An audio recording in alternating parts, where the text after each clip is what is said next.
And now, it's time for another Dice Tower review with Tom Vasel. Hey folks, I'm Tom Vasel, and if there's anything that Hollywood has taught me, it's that when aliens land, the only people who will like them and communicate well with them are children. The only people that the aliens will like will be children, and everyone else, especially the evil government corporations who will stop at nothing to destroy the aliens for no reason at all. Well, that's the plot of how many movies and TV shows, and that's the plot of this game. This is a 3-player minimum game, and 2 of the players are working together, and up to 4 other players are trying to figure out clues. An alien has landed that no one knows what they're saying. It's like Contact. We got to figure out what can pass through their force field or not. Here's how it plays.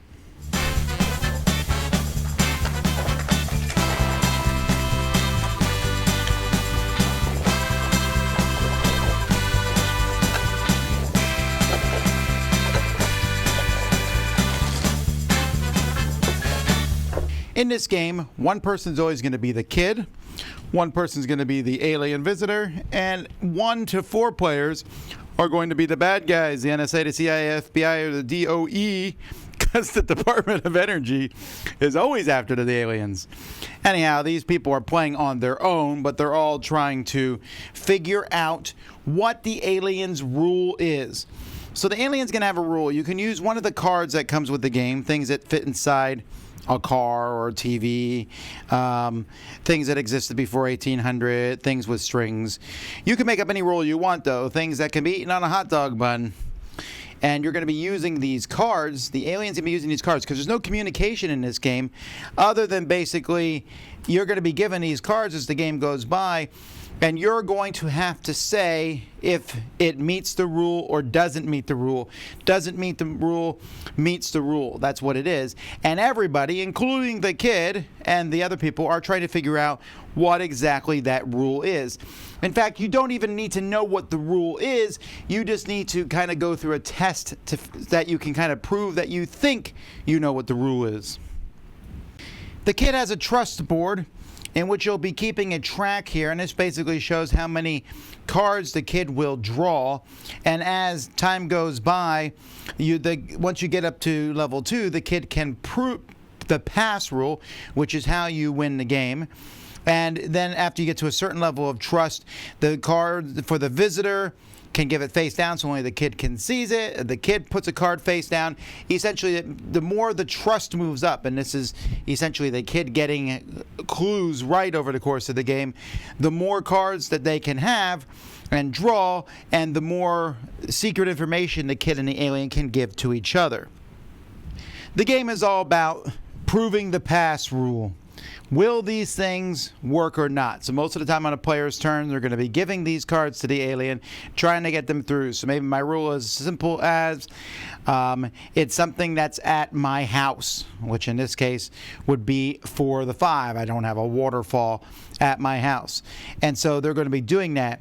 But to win the game, like I said, you need to prove the pass rule. The visitor doesn't understand human languages, so they need to just show cards. So you're going to draw 4 cards from the deck to prove the pass rule. So let's say you do these.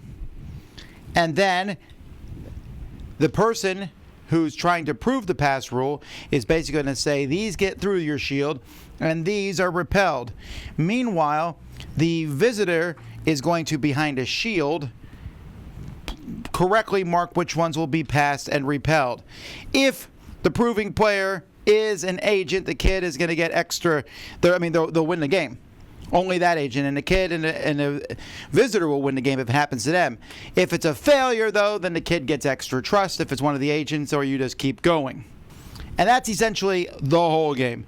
There's a lot more rules to it than that. Honestly, there's more rules that need to be in this game.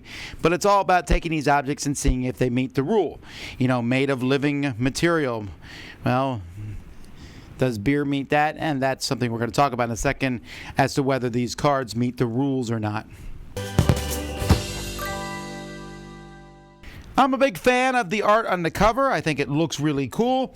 I kind of like the theme here, but the components are okay. These are pretty badges.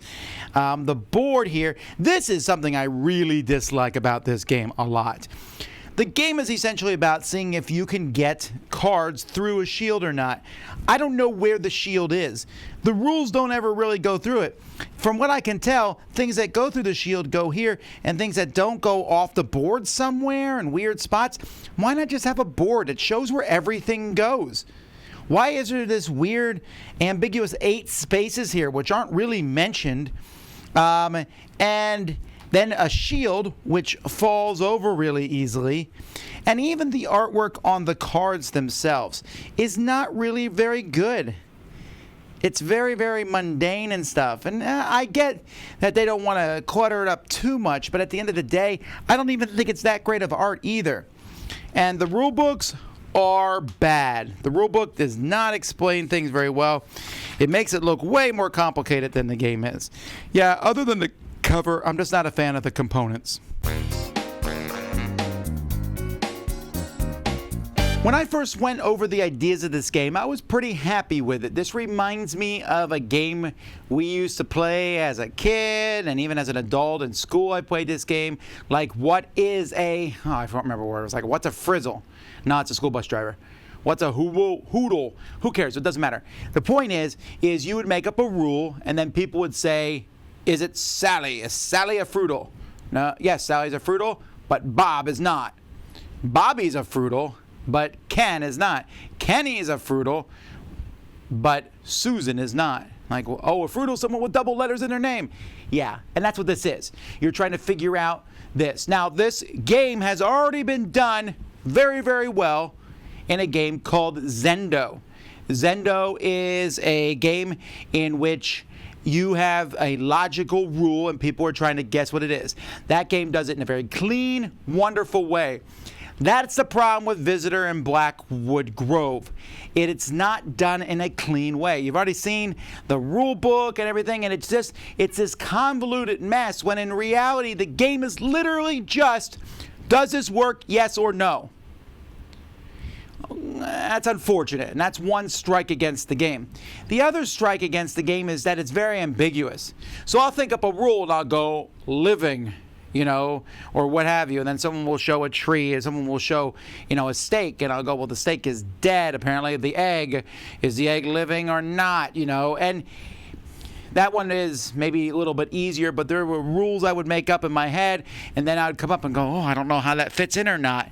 And that's just a little confusing everyone involved. And you can make a rule that's just too difficult to figure out. Now, fortunately, you don't have to figure out the rule. You just have to pass that test. That being the case, this game's a little broken in that way. In the fact that if I don't know the rule and have no guess, I'll be like, you know what? I'm just going to go take the test. I got a pretty good chance of getting it right. You really do.